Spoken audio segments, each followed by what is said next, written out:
Part 2 is upon us, and we're diving right into covering that famous flappy-eared hat known as the Ushanka. However, before we do, this episode is going to be a little different, as rather than going over specific versions in detail, we will be covering them in a more general way. The reason for this is because of just the sheer number of Ushankas out there. If we were to go over every single version issued both inside and outside of Russia, we'd be here for a very long time. So think of this as more of an origin of video. However, we will put an emphasis on its modern day significance, but before we do, we need to travel back, way back.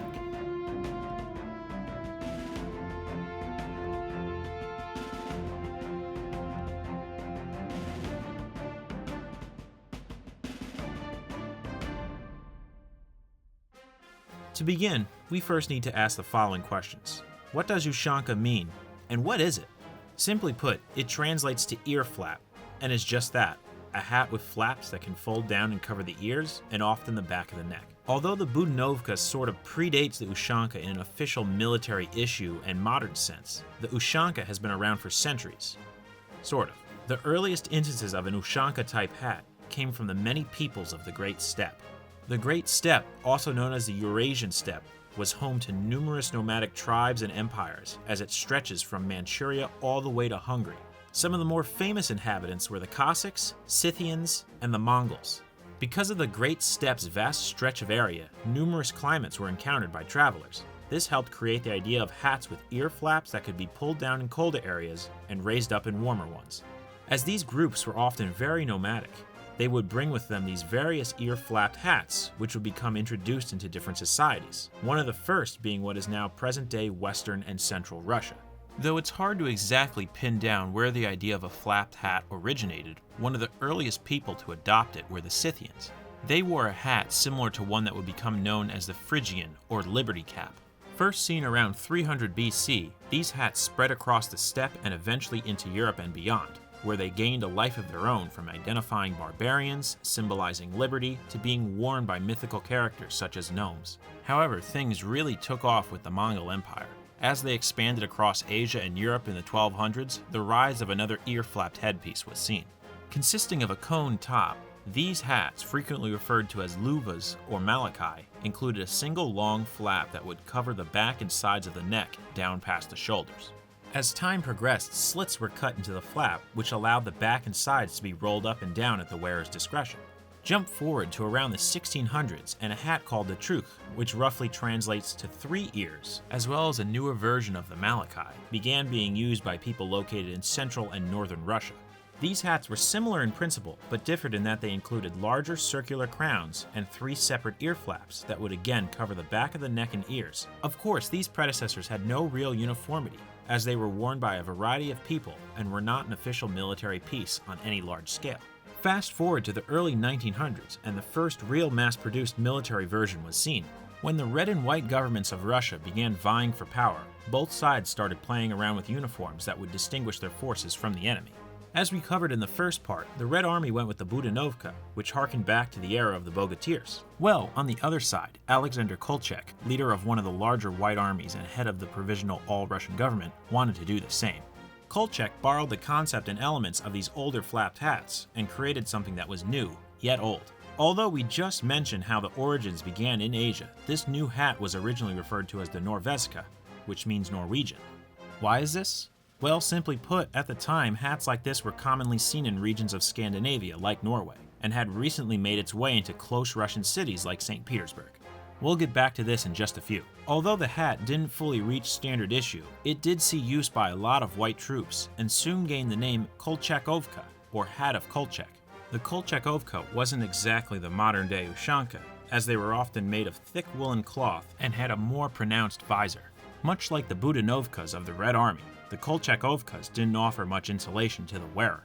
When the Red Army finally claimed victory in 1922, the White Army was disbanded and their uniforms discarded.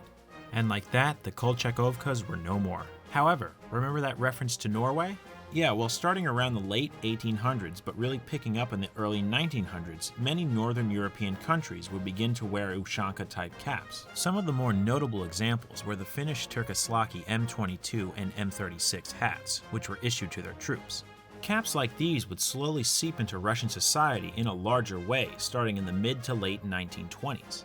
However, the first official issue of what one could consider a modern-day Ushanka came in 1935 when officers of the Soviet Navy began wearing an all-black cloth and lambskin fur cap, which was referred to as the M31 finish. Come 1939, the hat was revised by replacing the outside cloth with leather. While the Navy was faring well with the Ushanka, the Army was still struggling with the Budanovka and other thinly insulated headgear. When the Soviet Union invaded Finland in 1939, troops were still mainly wearing the Budanovka hat. This conflict, known as the Winter War, lasted just over 3 months, though anywhere from 126 to 167,000 Soviet soldiers were killed, many of which died from exposure to the freezing temperatures. While the Soviet Union did lose the Winter War, they did learn a few things, specifically that they needed better equipment. When they saw Finnish soldiers wearing the Turkislaki M36, many Russian officials reacted a little something like this. Nice hat. Where did you get it? He shot him because the Soviet Union beat Finland in the continuation war. Anyway, in 1940, all forces of the Army began being issued versions similar to the Finnish M36, which became what is now the modern-day Ushanka. Much like the Budanovkas, a Soviet Red Star badge was worn on the front visor. During World War II, these hats were so successful and effective that cases were recorded of German troops ditching their winter headwear for them on the Eastern Front. Since then, various versions of these hats have been issued to numerous branches of the Soviet and Russian military, as well as other government agencies. Though there were numerous colors and styles, a general trend was the higher the ranking official, the better the quality of fur and insulation. When the Cold War began in 1946, the Ushanka began to spread across Europe and beyond. It wasn't long until all Warsaw Pact countries adopted Ushankas as a part of their winter uniforms. Some more prominent examples were East Germany, Czechoslovakia, Bulgaria, and Poland. The People's Liberation Army of China even began wearing them, but instead called it the Lai Fang hat after a revered and popular soldier of the 1960s. After the fall of the Soviet Union and the end of communism in Europe, the Ushanka continued to be worn by a majority of former Eastern Bloc militaries. Many simply replaced the badge on the front. The US even started issuing them in small numbers to some air units. They even saw use by various police departments and even the post office. To this day, Russia still uses the Ushanka, as they continue to provide the necessary warmth to troops. However, since their adoption, they have been classified as part of the uniform of the day. This means that they can be only worn in certain ways on specific days based on how unit commanders feel. So, even if it's below the freezing point, if an officer has ordered the flaps to remain tied at the top, units wearing them cannot fold them down over their ears.